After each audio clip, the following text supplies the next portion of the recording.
자, 그럼 실천 이상 비판부터 먼저 잠깐만 좀 언급해 봅시다. 실천 이상 비판이 이 칸트의 그 세 권의 비판서 중에 순수성 비판이 진이고 실천 이상 비판이 선이고 그 다음에 이제 진선미죠. 판단력 비판이 미인데 선이라는 게 다루는 게 실천 이상 비판이잖아요. 이 선한 게 무엇인가? 칸트는 말하지 선한다는 것은 이게 선의지라고 말하는 거. 칸트가 말했던 유명한 그 말. 내가 경탄에 금할 수 없는, 내가 아무리 경탄해도 경탄을 정말 경탄할 수밖에 없는 그 두 가지가 있다. 그게 저 하늘에 빛나는 별들과 내 안에 있는 도덕 법칙. 그러니까 이게 우리가 티끌만한 그런 인간이고 티끌만한 그러한 우주 전체에서 그냥 지금도 팽창하고 있는 우주 전체에서 지구라는 곳에서 또 한국이라는 곳에서 또 분당이라는 곳에서 정말로 작은 우리 한 명의 티끌만하지만 우리 안에 도덕이 있기 때문에 그 도덕이 신이 내려주신 도덕이기 때문에 그래서 그것이 우리가 그 빛나는 별들 은하계만큼이나 우리 자신이 정말로 소중하다. 어떻게 생각하세요? 지금 공격하시는 거예요? 아니 공격하는 게 아니고 그 제 말에 동의하시냐 아니면 뭐 그 말이 어떤 의미인지. 예. 칸트에게 선의지란 무엇인가? 네, 중요하죠. 인간은 누구나 사실 그런 거 가지고 있잖아요. 네. 그런 거를 사실 꿈꾸죠. 인간 항상 현실의 뿌리를 받고 있지만은 이게 하늘을 향해서 하늘을 바라보잖아요. 그러니까 이 현실이라는 거는 어떻게 보면은 순수성 비판에서 다루고 있는 현상계죠. 그러니까 정말 이 약육강식만이 지배하고 있는 이 사회. 정말 이거는 인간의 동기만을 쫓아서 행동하는 거, 그리고 자기 이해관계만을 쫓아서 행동하는 정말 그 인과법칙의 철저한 냉혹한 인과법칙에 대해서 칸트가 바라본 게 그 책의 순수성 비판이다. 현상계를 다루고 있다, 감상계를 다루고 있다라는 거고, 근데 칸트는 또 하늘을 바라보는 거예요. 그러면서 그 하늘에 별처럼 도덕법칙도 인간의 마음속에 존재한다, 실천 이성으로서 존재한다라고 말을 한 거죠. 그게 정언명령이고. 네, 맞습니다. 네, 정언명령이고. 그래서 자, 그럼 좀 한 개 내가 묻고 싶은 게 있는데 네. 칸트의 그 실천이성 비판에 보면 정언명령이 거짓말하지 말라, 뭐 일종의 그 십계명과 같은 그런 계명이 되는 그 정언명령이 그 사실 정언명령이라는 것에 뭐 하지 말라를 말하지 않았지만 일단은 거짓말하지 말라는 게 있었잖아요. 근데 거기서 이제 지문에서 출제된 게 뭐냐면은 저기 그 아우슈비츠 수용소에서 있는 사람들을 이제 빼와서 이제 뭐 프랑스 레지스탕트나 이런 사람들이 빼와서 이제 영국으로 가는 도중에 배에서 밑에 그 수없이 많은 200명 정도의 사람들이 다 갑판 밑에 숨겨져 있고 유태인들이. 근데 독일 병정이 왔어요. 병정이 와가지고 여기 밑에 유태인들이 타고 있냐 했을 때 선장이 거짓말을 해서 이 사람들을 살려야 되는가, 또는 거짓말을 안 해서 이 사람들을 다 잡혀가게 하는 것인가. 그 상황에서 정말 극단적인 것까지 본 것이죠. 그 상황에서 거짓말을 해야 돼요, 말아야 돼요? 칸트에 따르면은 칸트는 거짓말하지 말라 했거든. 저는 근데 그건 너무 제가 봤을 때는 조금 칸트의 취지에서는 벗어난 것 같습니다. 어떻게 취지에서 벗어났죠? 칸트는 정말 어떻게 보면은 조금 이상 세계를 꿈꾸는 거죠. 그리고 인간이 그 자체로 목적이 되는. 인간을 수단으로 보지 말라고 했잖아요.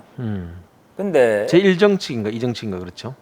인간을 수단으로 보지 말고 인간이 일정치. 목적이고 인간이 절대 목적이라고, 절대 목적인 존엄성. 인간들이라고 했는데 존엄성을 지닌 존재. 그거를 그런 취지에서 보면은 뭐 거짓말을 해야 된다. 네, 그거는. 근데 칸트는 거짓말 하지 말라. 이 상황에서도 칸트는 거짓말 하지 말라고 이제 현대학자들이 그럼에도 거짓말 하지 말라고 현대 철학자들이 그렇게 해석을 지문에 한다. 나왔었어요. 영어 지문에. 그럼에도 불구하고 거짓말 하지 말라고 그렇게 이제 그 사람들을 뭐 잡혀가든 말든 어쨌든 그 선장은 거짓말 하지 말라고. 난 내가 궁금한 게 칸트였으면은 어떻게 했을? 칸트였으면 거짓말 했을까 안 했을까요? 전 했을 것 같습니다. 저도 했을 것 같아요. 예. 칸트였으면 그 상황에서 거짓말 했을 것 같아요. 근데 칸트가 왜 거짓말 하지 말라고 그렇게 말했을까요? 그거는 뭐 10계명 같은 것도 어떤 계명이 주어지면은 그 계명이 주어진 어떤 그 맥락이라는 게 있죠. 그리고 노자라는 철학자가 있습니다. 동양에. 영체학 모르는데. 잘 모르셔도 됩니다.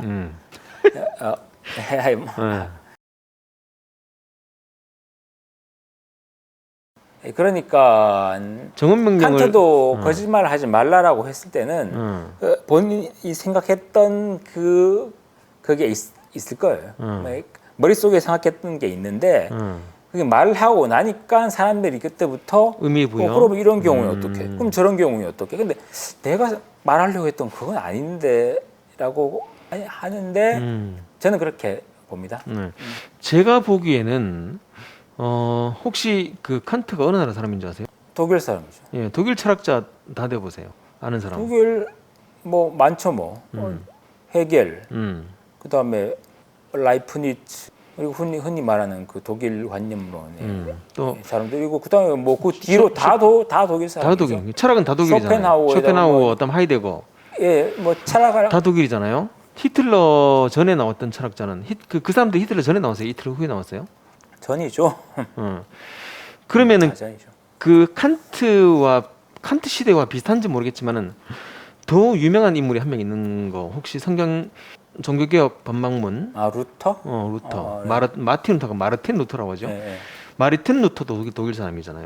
그러면 그 독일에 수없이 많은 사람들이 나왔는데도 불구하고 철학자들이 그들이 전부 다 선한 것을 다 말했단 말이죠. 네. 근데 갑자기 나타난 게 히틀러였어요. 나치즘인 거죠. 그것도 그 의미에서 그리고 그 히틀러가 끝난 뒤에 독일 헌법이 바뀌었어요.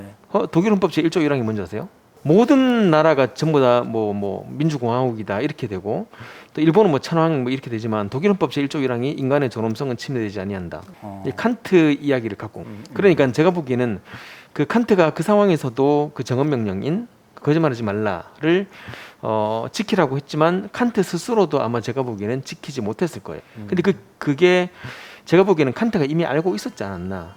사람들이 이걸 지키지 못할 걸 알고 있었지 않았나. 그러다 보니까 정언명령을 주는 이유는 이거는 제가 말하려는 거랑 약간 관련이 있습니다. 아 그래요? 네. 그러니까 이제 기대돼요. 그러니까 결국에는 지키지 못할 걸 알면서도 그렇게 말할 수밖에 없는 하나님이 십계명을 지키지 못할 걸 알면서도 예수님이 신약 성경에 있는 그 말씀들을 사람들이 지키지 못할 것을 사실 알고 있었음에도 불구하고 그걸 준 것은 기준이 아니었는가? 기준. 네.